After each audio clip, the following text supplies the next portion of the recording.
Pessoal, sou a professora Stephanie Micaeli. Vamos para a nossa 13ª aula de Sistemas Lógicos Programáveis. A aula de hoje será sobre o SDCD, que significa Sistema Digital de Controle Distribuído. Então, vamos aprender um pouco sobre esse sistema, que é muito utilizado nas redes industriais de grande porte. Então, agora vamos entender a definição desse termo, né? Esse termo, que é sistema distribuído, consiste em vários equipamentos, né, geograficamente dispersos, porém interconectados, e eles trabalham de forma cooperativa, ou seja, são interligados com o outro. Em vez de possuir apenas um controle central controlando todo o processo, cada setor ou área tem seu computador de controle, então são divididos em setores para ficar melhor a organização. Por exemplo, em uma fábrica de alimentos, vamos ter o setor que controla a parte dos líquidos e outro setor que controla a parte gasosa. Então, o sistema distribuído é utilizado com um protocolo, né, que controla apenas as entradas e as saídas de controle. Então, quando tem uma etapa grande, né, que o SDCD geralmente é utilizado para empresas e funções que precisam de grande porte, né, assim, vários equipamentos interligados. Então, por isso também que ele é bem mais caro do que o simples CLP. Então, a sua arquitetura divide em setores, né, dos processos para que seja mais fácil controlar e que, caso um danifique, né, não atrapalhe os outros setores.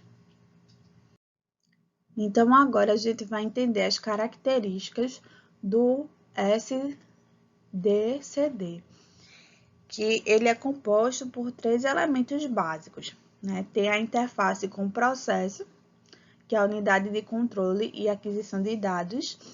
Tem o IHM, que é a interface em homem-máquina. E tem a via de dados, né, que é o Data Hardware. Então, a estrutura básica tem os elementos de campo, que são os sensores e atuadores.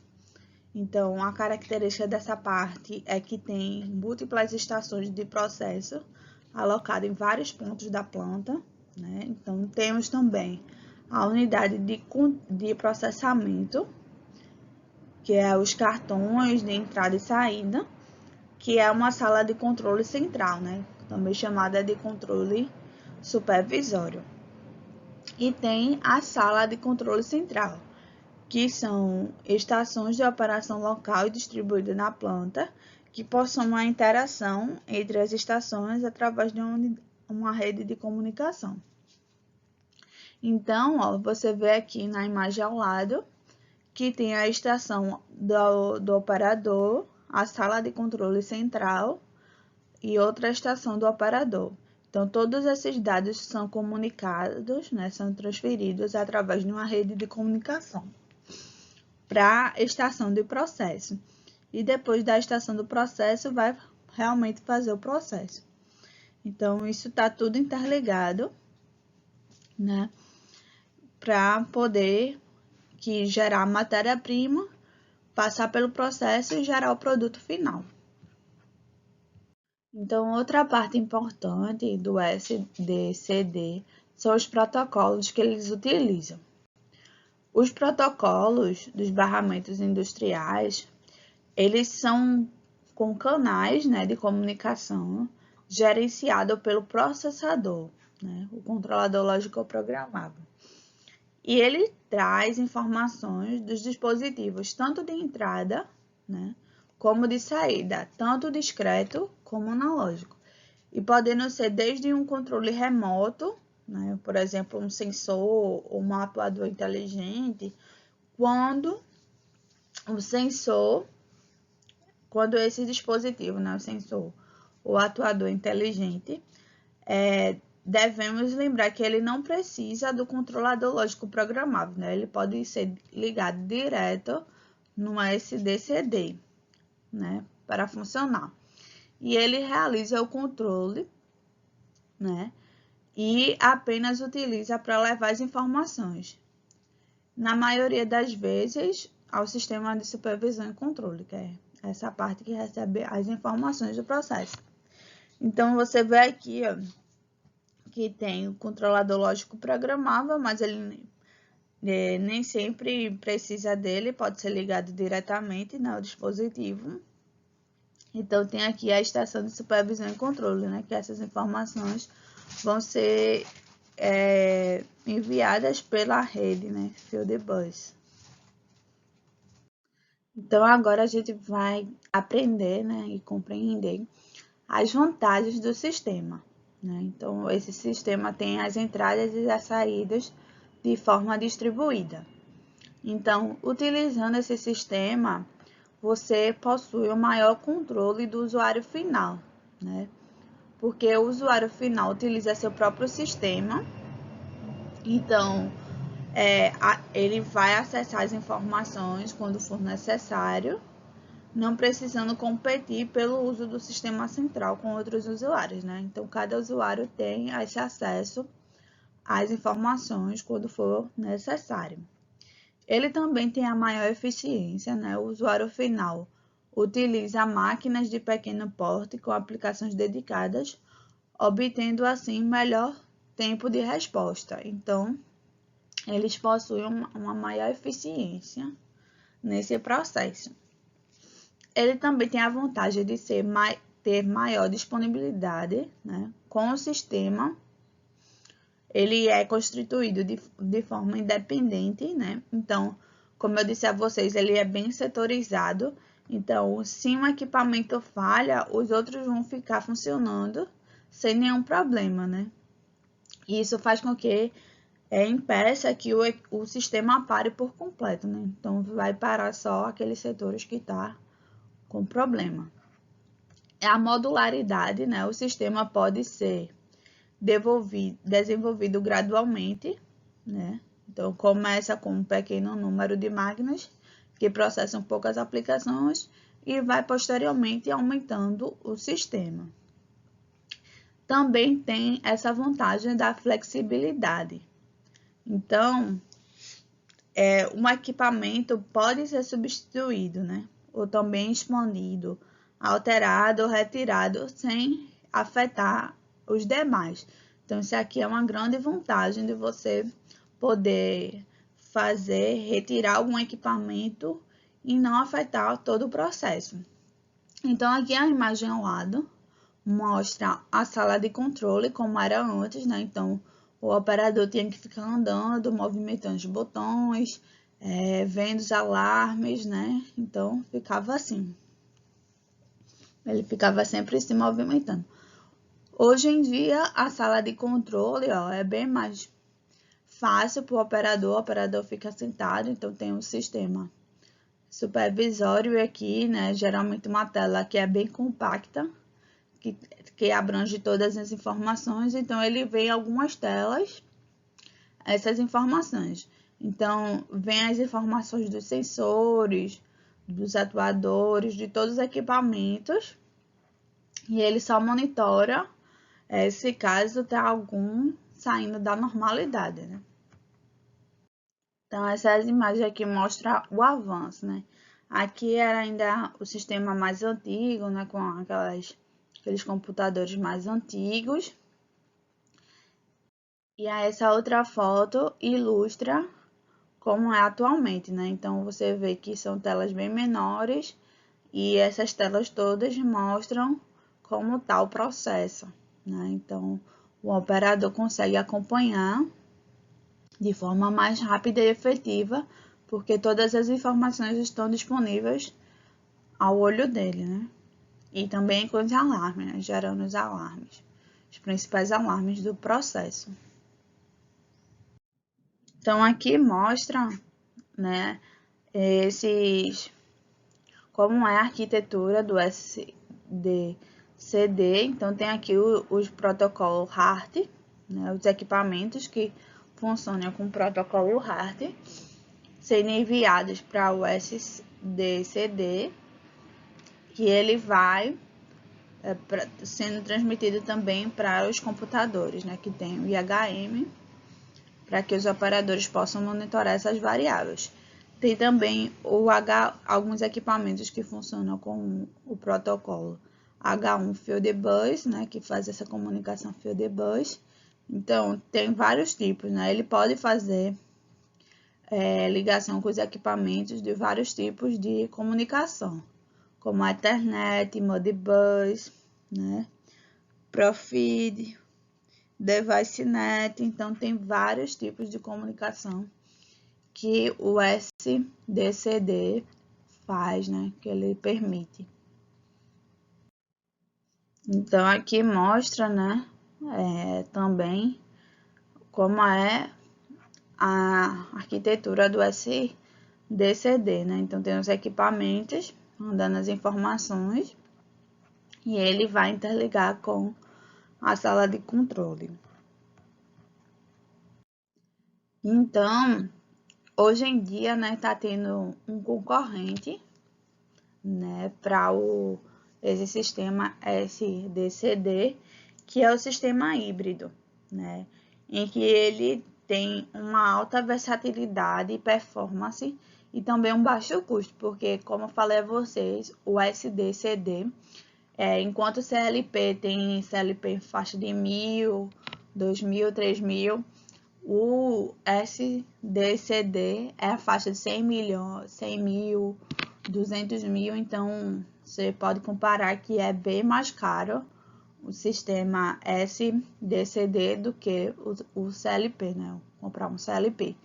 Então, o CLP, esse sistema híbrido, utilizando o CLP mais o sistema SCADA. Então, ele possui uma solução de bem mais baixo custo, né?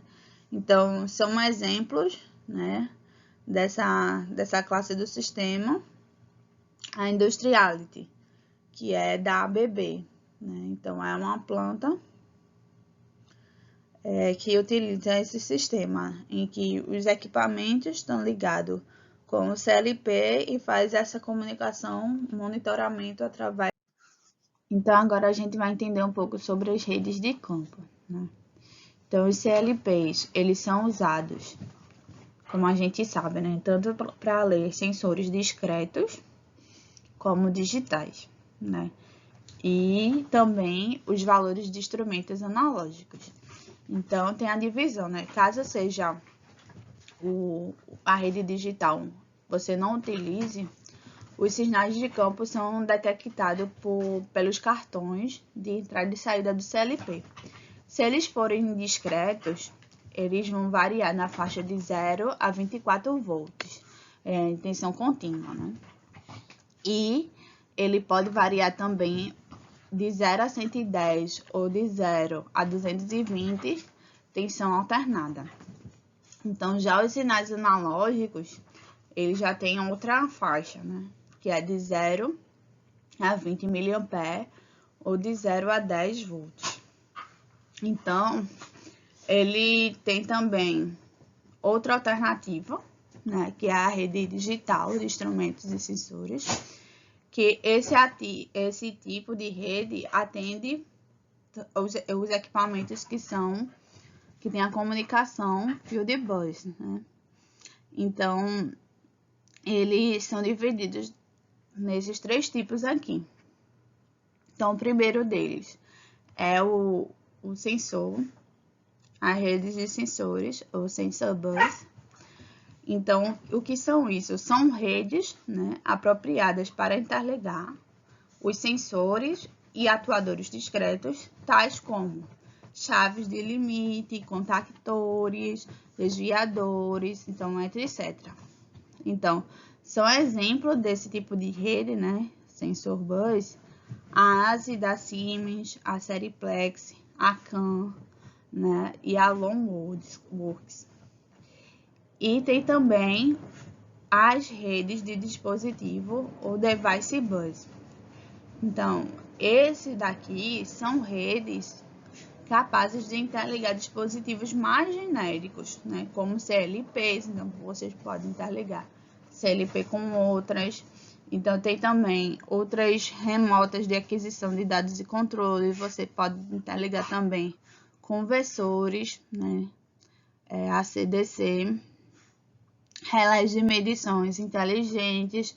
Então, são alguns exemplos. São Profibus DP, DeviceNet, Interbus, SDS,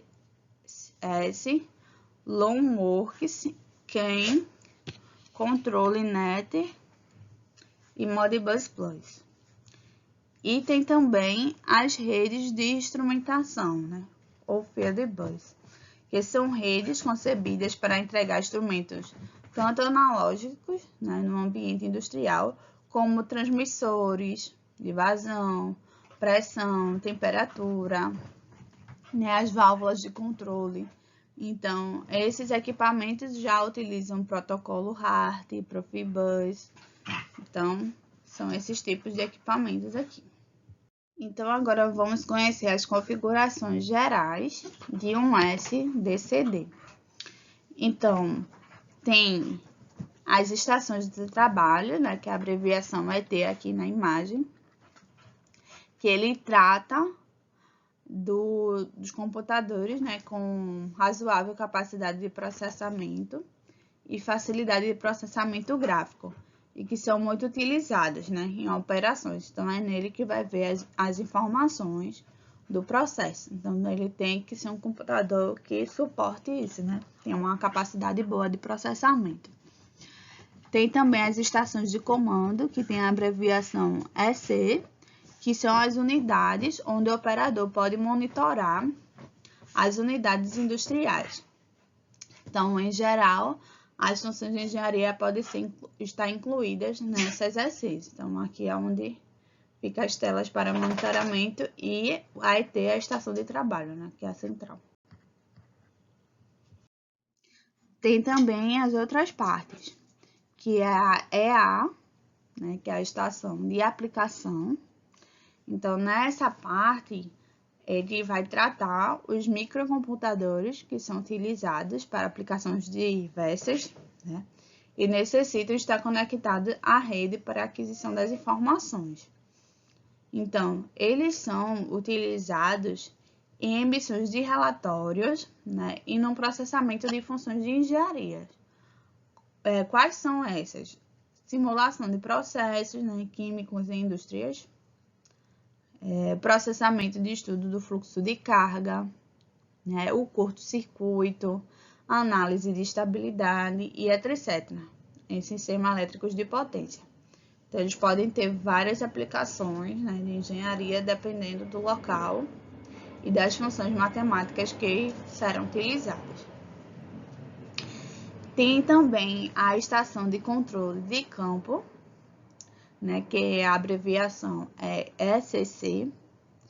Então, nessa parte, as estações de controle de campo contêm toda a instrumentação, né, referente ao sistema eletrônico de controle. Então, essas estações possuem também um ou mais, né, computadores, que pode variar de porte, dependendo da aplicação em questão, porque se precisar um processo mais complexo, vai precisar um computador que tenha maior capacidade de processamento que outro. Um processo de menor, né? Então, inclui também os sistemas de aquisição de dados, que são implantados bem próximos a redes de produção. Então, essas estações possuem tanto saídas digitais como analógicas, para interligar com os sensores, controladores, analógicos, os comandos de válvula e etc. Então, essa parte fica responsável por isso. Então, tem também as estações de controle avançado, que a abreviação é ECA, que são responsáveis, né, para o controle do supervisor de várias extrações de controle de campo. Então, esses esquemas avançados de controle, como algoritmos de controle adaptativos, métodos de controle não linear, então, ele fica nessa parte de controle avançado, né? Então, Ele é implementado nessa parte de controle avançado, na estação de controle avançado. Tem também a estação remota. Essas estações, ela é basicamente a estação de sistema de aquisição de dados capazes de receber informações analógicas, né, como o estado de válvulas e disjuntores, para enviar às estações de controle de campo. Então, o comando remoto de motores, disjuntores e etc. também pode ser realizado através da estação remota. Então, a configuração geral de uma SD-CD tem todas essas partes e ramificações que fica cada um setorizado com uma função específica no processo. Então, agora a gente vai compreender as vantagens e desvantagens do SD-CD. Então, vamos começar pelas vantagens. As vantagens é que ele pode ser ampliado, possui a instalação original que a gente viu, que ele pode fazer aos poucos, né? Você vai construindo e depois vai ampliando o processo, então ele tem essa grande vantagem. Ele também possibilita a instalação de uma estratégia de multitarefas em paralelo, ou seja, que é como se fosse setorizado, né? Como eu expliquei a vocês. Então, se um equipamento para, uma parte para, os outros continuam de forma independente. Então, apresentam também características intrínsecas de redundância, ou seja, essa redundância, se um equipamento parar, ele pode continuar por outra parte, né? Então, isso que significa a redundância. E também tem a necessidade de cabeamentos reduzidos comparados a um controle centralizado. Então, as desvantagens. Ele tem que ter uma compatibilidade de comunicação somente entre si, né, que é o sistema do proprietário. Ele possui custos relativamente altos, né, como eu falei a vocês, ele é bem mais caro do que o CLP e também exige mão de obra especializada. Não é todo mundo que tem essa capacitação de saber mexer com esse tipo de sistema, né? Então, tem essa desvantagem também. Tem também o sistema de controle local, que ele é composto de estações de controle, né, local, que são ligadas em subprocessos, nos quais são realizadas funções de comparação, né, com o valor de referência, e também tem a geração de controle de acordo com algum tipo de algoritmo. Então, geralmente se utiliza PID, né, que eu dei a aula para vocês, que faz esse monitoramento da entrada e fica comparando com a saída para atender o valor de referência. Então, esse subsistema é essencialmente substituído digital por controladores analógicos. Então, tem o sistema de supervisão e otimização, que ele pode ser opcional, né? E tem as funções de supervisão, otimização e controle de produção, né? Também pode ser utilizado eventualmente para o desenvolvimento de sistemas. Tem também o subsistema de monitoração e operação, onde tem o IHM, né, que é a interface homem-máquina, composto por equipamentos, né, de visualização, e também tem a parte de registro de informações e de comando da operação. Tem também o subsistema de comunicação local, onde tem a infraestrutura de comunicação entre os demais sistemas. Já o sistema de controle remoto, ele vai ocorrer em aplicações nas máquinas, né? Por exemplo, em um departamento de trabalho. Então, nessa situação, vamos ter as duas opções, né, operacionais, que vai ser ligar a máquina de um CLP e também ligar os módulos remotos em cada máquina. E esses módulos vão ser ligados a um CLP, definidos como entradas e saídas, né, próximas às máquinas. Então, através da linha de comunicação serial, né, O CLP, que geralmente vai estar distante do módulo remoto, vai administrar os vários módulos situados internamente, né? Então, como vantagem, ele tem a CPU em um ambiente diferente do processo a ser controlado. Geralmente, nesse tipo de controle, também é utilizado IHM e o sistema supervisório, né, para garantir o controle à distância. Então, garante que o CLP vai estar distante, né, do processo e, mesmo assim, vai conseguir comunicar e controlar aquele processo através desses módulos de entradas e saídas. Então, agradeço pela atenção de vocês. Como sempre falo, né? Qualquer dúvida, vocês entrem comigo na plataforma AVA para eu poder ajudar vocês. Então, até a próxima.